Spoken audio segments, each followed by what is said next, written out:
Hello friends, स्वागत है आप सबका हमारे इस यूट्यूब स्टडी चैनल में जिसका नाम है zero to hero the unique way to achieve your goals. तो इससे पहले जो तीसरी क्लास थी वहाँ पर मैं आपको जो ट्रिग्नोमेट्री रेशोज़ होते हैं, जो त्रिकोणमितीय अनुपात होते हैं, उनके बीच में जो उनमें अनुपातिक संबंध होता है किस किस चीज़ में, इस सूत्र के माध्यम से मैंने आपको बताया था। LAL बटे, जिसको अगर कहा जाए तो लाल बटे कक्का, जिसको कहते हैं लंब बटे कर्ण, मतलब परपेंडिकुलर, हाइपोटेनियस और बेस, इन सब के बीच में मैंने इनका संबंध बताया था। 6 त्रिकोणमितीय अनुपात भी बताए थे। 6 त्रिकोणमितीय अनुपात कौन से थे? Sine theta, cos theta, tan theta, cot theta, sec theta और कोसेक थीटा। आज हम उसी क्लास से आगे, क्लास नंबर 4 है ये, इसमें त्रिकोणमितीय अनुपातों में परस्पर संबंध, रिलेशन बिटवीन ट्रिग्नोमेट्रिक रेशो, इनमें आपस में भी कोई ना कोई संबंध होगा, तो उस चीज़ के बारे में हम यहाँ पर पढ़ेंगे।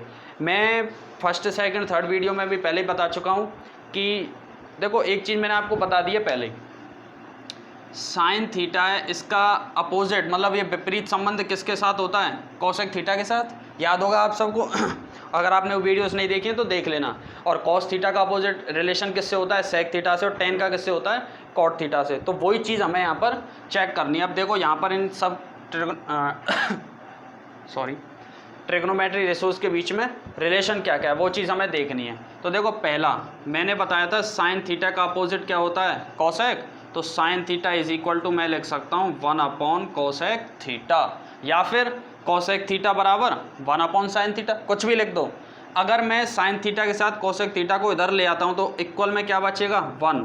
तो मतलब मैं लिख सकता हूँ sine theta into cosec theta is equal to क्या आ जाएगा? 1।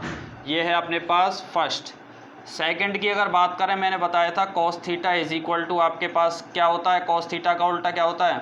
सेक। तो cos theta is equal to 1 sec theta. ऐसे भी लिख सकते हो, sec theta is equal to 1 cos theta. अब इसका मल्टीप्लाई करके अगर लिखें तो cos theta sec theta is equal to 1, ठीक है, जैसे यहाँ पर था, यहाँ लिख दिया। तीसरे नंबर पर अगर देखें तो tan theta is equal to 1 cot theta. Tan किसका अपोजिट होता है? कॉट का। इसको भी अगर मल्टीप्लाई करके ऐसे लिख दें, tan theta into cot theta is equal to 1। तो यहाँ से हमें क्या बात पता चली? अगर आप साइन और कोसेक का गुणा करते हैं तो 1 आता है, कॉस और सेक का गुणा करते हैं तो 1 आता है, और टेन और कॉट का गुणा करते हैं तो 1 आता है। अब इससे आगे देखो, चौथे नंबर पर आता है आपके पास tan theta is equal to sine theta upon cos theta, ठीक है। चौथे नंबर पर क्या है आपके पास? Tan theta is equal to sine theta बटे कॉस थीटा। अब टेन का उल्टा क्या होता है? कॉट। अगर मान लो मुझे कॉट थीटा लिखना है तो टेन तो ये, तो इसका उल्टा हो जाएगा कॉट थीटा। कॉस तो आ जाएगा ऊपर और साइन कहाँ आ जाएगा? नीचे। सिंपल, ठीक है भाई। देखो, टेन तो है ये साइन थीटा बटे कॉस थीटा, हम जानते हैं। टेन किसका उल्टा है? कॉट का। तो कॉट अगर लिखेंगे तो कॉस बटे साइन हो जाएगा, ठीक है। 5 हो गए। छठवें नंबर पे एक आएगा आपके पास, सातवें नंबर पर एक आएगा, आठवें नंबर पे। ये बहुत ही इंपॉर्टेंट हैं और इसी से आगे बहुत सारे फॉर्मूला बनेंगे। देखो कैसे। छठवें नंबर पर है sine square theta plus cos square theta is equal to 1। ये इंपॉर्टेंट है, बहुत ही ज़्यादा, हमेशा डायरेक्ट काम आते हैं, बहुत ज़्यादा काम आएंगे आगे, अभी आप पढ़ोगे जब। Sign square theta plus cos square theta बराबर 1। अगर मान लो मुझे यहाँ से साइन स्क्वायर थीटा निकालना है, साइन स्क्वायर थीटा अगर यहाँ से निकालेंगे तो क्या आएगा? कॉस स्क्वायर थीटा उधर जाके घटेगा, तो 1 माइनस कॉस स्क्वायर थीटा। अगर मान लो कॉस स्क्वायर थीटा निकालना है तो 1 माइनस साइन स्क्वायर थीटा। इसी प्रकार आगे मैं लिख सकता हूँ एक और नया formula, 1 plus tan square theta is equal to sec square theta, ठीक है। अगर मुझे यहाँ से मान लो टेन स्क्वायर थीटा निकालना है तो क्या हो जाएगा? सेक स्क्वायर थीटा माइनस 1। 1 उधर जाके माइनस हो जाएगा क्योंकि 10 मैंने यहाँ निकाल लिया, सेक ऑलरेडी है। और अगर मुझे 1 इधर बचाना है तो 10 को उधर ले जाओ, तो सेक स्क्वायर थीटा तो पहले से ये माइनस हो जाएगा उधर जाके टेन स्क्वायर थीटा, ठीक है ना। आठवें नंबर पर आता है आपके पास 1 plus cot square theta is equal to cosec square theta. 1 plus cot square theta is equal to cosec square theta. अब इसी की तरह करना है सेम। मान लो आपको यहाँ से कॉट निकालना है तो कॉट स्क्वायर थीटा क्या होगा? 1 उधर जाके माइनस हो जाएगा कोसेक में से, तो कोसेक स्क्वायर थीटा माइनस 1।